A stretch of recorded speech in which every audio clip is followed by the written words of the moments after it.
안녕하세요. 제주 이주 컨설팅 전문 가운부동산 가운건설 대표 최재헌입니다. 지난 시간에는요, 제주도 잔디조경공사 천차만별이라는 말씀을 드렸었습니다. 잔디공사는 정원이 되는 곳의 토질의 상태와 종류를 고려해야 하며 가끔은 제한된 경비 안에서 가성비를 맞추는 공사를 할 수밖에 없는데, 이때에는 공사 의뢰인의 애정 있는 사후관리가 반드시 필요하다는 말씀을 드렸습니다. 물만 주면 된다는 식의 성의 없는 정원관리는 얼마 안 가서 한계가 올 것이며, 정원을 바라보면서 일주일만 있으면 수풀이 되겠지 하면서 정원이 웬수처럼 느껴질 것입니다.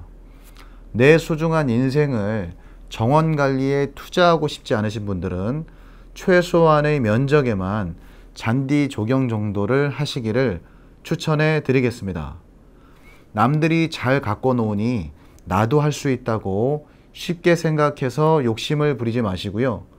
내 집 안으로 들어온 풀 한 폭이라도 죽이지 않고 살리려는 노력을 하는 생명에 대한 책임 있는 자세야말로 제주도 이주의 작은 첫걸음이 되지 않을까라고 생각하는 것이 저의 소견입니다.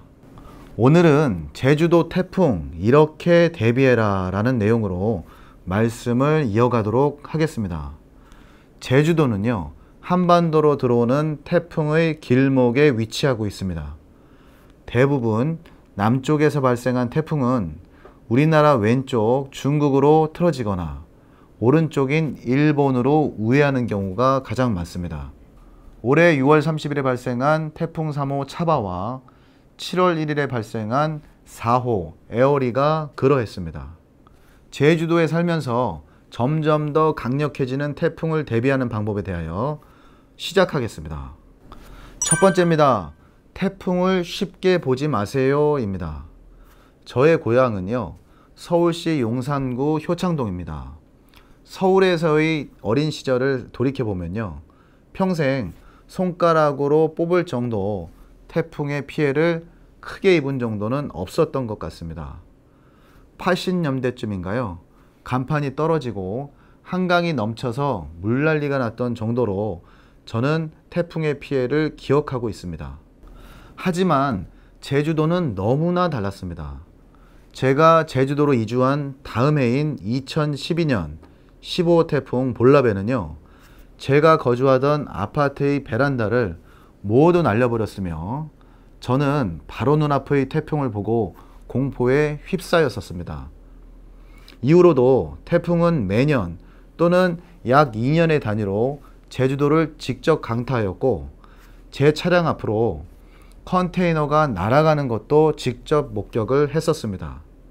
저는 입도에서 지금까지 숙박업을 운영하면서 매해의 태풍 때마다 리모델링한 농가의 지붕이 날아가고 식재했던 조경수가 뽑히는 등 매년 태풍과 사투를 벌이고 있습니다. 제가 제주도에서 10여 년간 겪은 태풍은 정말 만만한 녀석이 아니었습니다. 얼마 전 다행히 4호 태풍 에어리가 한반도를 틀어 일본으로 급 우회했었습니다. 앞으로 가을까지 또 얼마나 강력한 태풍이 생성되어 제주도를 강타할지 저는 벌써부터가 걱정입니다. 집을 짓고 조경을 하는 업자로서 태풍은 저에게 항상 막대한 재산 피해를 주는 불청객임에 틀림이 없습니다. 제주도 이주를 꿈꾸신다면 태풍을 쉽게 보시면 절대로 안 됩니다. 두 번째입니다. 태풍 피해 대비하면 막을 수 있다 입니다. 지구촌 기상이변으로 인해 기형적으로 강력해지는 태풍의 위협에서 알고 철저하게 대비를 한다면 그 피해를 줄일 수가 있을 것입니다. 예를 들어서 태풍의 피해가 예고되면 주변의 가설물들을 단단하게 고정을 하고 오픈된 창문을 모두 닫고 고정시켜서 강풍이 건축물을 타고 넘어가게 만들어야 합니다. 저는 태풍에 의한 강풍이 베란다 창문 유리를 활처럼 휘면서 터져버리는 장면을 제 두 눈으로 직접 목격을 했었습니다. 창문 유리에 스프레이로 물을 뿌린 다음에 신문지 등을 붙여서 그 피해를 막아보려고 했었지만요, 역부족이었던 것이 더 많았었습니다.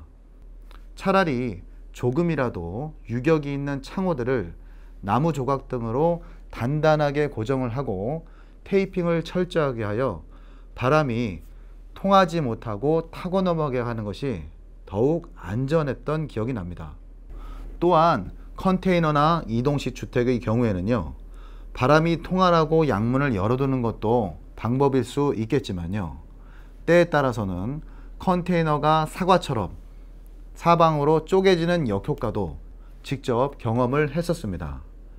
차라리 컨테이너가 강풍에 날아가지 않도록 바닥에 미리 시멘트로 앵커를 박아두었다가 태풍 때만 와이어를 버클로 고정을 하시면 더 효과가 좋습니다.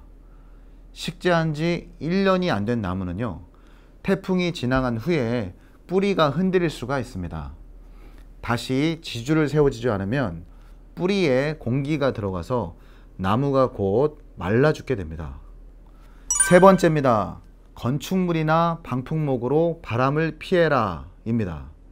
우리 가족이 거주하는 토지와 주택지의 주된 바람의 방향을 파악하여 건물이나 방풍목을 잘 활용하면 강풍을 피하는 방법이 있습니다.